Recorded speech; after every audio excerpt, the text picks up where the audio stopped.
고린도전서 15장 29절로 34절까지 말씀 한 절씩 교독하시고 마지막 절 함께 읽겠습니다. 만일 죽은 자들이 도무지 다시 살아나지 못하면 죽은 자들을 위하여 세례를 받는 자들이 무엇을 하겠느냐? 어찌하여 그들을 위하여 세례를 받느냐? 또 어찌하여 우리가 언제나 위험을 무릅쓰리요? 형제들아, 내가 그리스도 예수 우리 주 안에서 가진 바 너희에 대한 나의 자랑을 두고 단언하노니 나는 날마다 죽노라.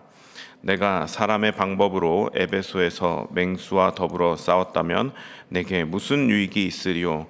죽은 자가 다시 살아나지 못한다면 내일 죽을 터이니 먹고 마시자 하리라. 속지 말라. 악한 동무들은 선한 행실을 더럽히나니 깨어 의를 행하고 죄를 짓지 말라. 하나님을 알지 못하는 자가 있기로 내가 너희를 부끄럽게 하기 위하여 말하노라. 아멘. 오늘 본문인 고린도전서 15장을 사도 바울이 쓴 이유는 교회 안에서 죽은 자의 부활은 없다라고 주장하는 일부 성도들을 바로잡기 위해서입니다. 지금이야 교회 안에서 그러한 주장을 하는 사람들에 대해서 문제거리도 되지 않죠. 왜냐하면 이건 반기독교적이다라고 신학적으로 올바르게 정립되어 있는 것을 우리 모두가 알고 있기 때문입니다. 그렇지만 그 당시에는 지금과 같이 수세기에 걸쳐서 연구되어지고 검증된 신학이 아직 정립되기 전이죠. 그렇기 때문에 교회 내에서 누군가 신학적인 부분에 그러한 주장을 하면 그 진위 여부를 교회 자체적으로 판단해내는 것이 어려웠습니다. 그도 그럴 것이 이 현대 신학이 정립되기까지 이 사도 바울의 서신서는 굉장히 지대한 역할을 했습니다. 그런데 그 서신서가 이제 막 쓰여지기 시작한 시점이죠. 그리고 고린도는 그리스 철학이 매우 강한 도시였기 때문에 교회 안에도 이 그리스 철학을 가지고 들어온 영향을 받은 사람들이 아마 있었을 것입니다.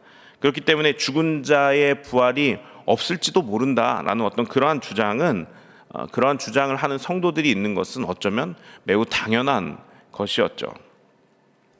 그렇다면 죽은 자의 부활이 없다고 주장하는 성도들은 예수님의 부활도 부인했을까?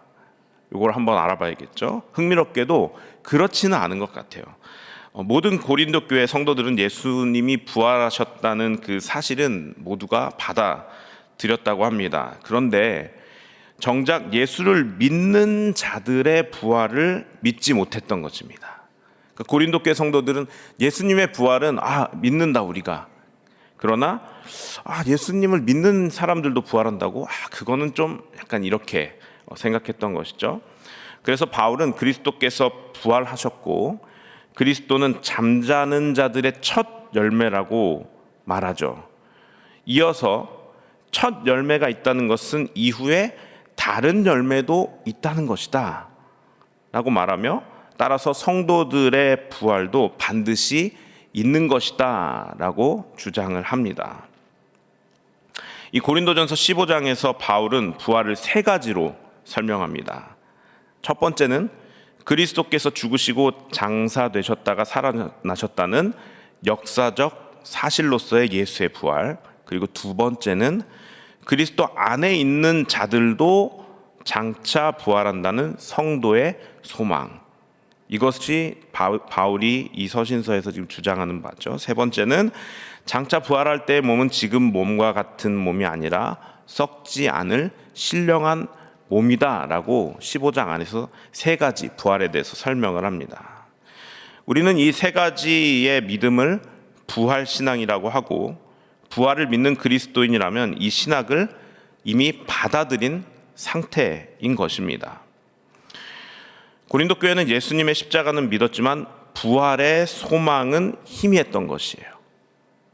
그래서 현재의 욕망과 문제에 쉽게 끌려다녔고 사도 바울은 그들에게 이 교회의 문제를 해결하는 가장 근본적인 답으로 부활을 제시한 부분이 바로 오늘 본문인 고린도전서 15장 그리고 전체의 맥락입니다. 부활이 없다면 현재의 고난도 의미가 없기에 바울은 32절 하반절에서 이렇게 말합니다. 죽은 자가 다시 살아나지 못한다면 내일 죽을 터이니 먹고 마시자 하리라. 여기서 내일 죽을 터이니 먹고 마시자라는 어구는 사실 이사야서 22장 13절 말씀을 인용한 것입니다. 이사야서 22장의 배경은 이렇습니다. 짧게 설명드리죠. 당시 예루살렘은 아수르의 침공이 눈앞에 다가와서 백성들이 두려움에 떨고 있는 아주 큰 위기 가운데 있는 상황이었습니다. 그때 하나님은 이스라엘 백성들에게 통곡하며 애곡하며 머리털을 뜯으며 굵은 배를 띠라고 명령하셨어요. 즉 회개하고 하나님께 돌아오라. 죄를 슬퍼하라는 회복에 대한 하나님의 촉구였죠. 이럴 때 하나님의 의도가 무엇일까요? 돌아오면 용서하시고 그 위기에서 구해주시려 하는 것이죠. 하나님의 호의였던 것입니다. 그런데 백성들은 이사야 22장 13절 오늘 인용된 말씀에서 기록된 것과 같이 반응한 것이죠.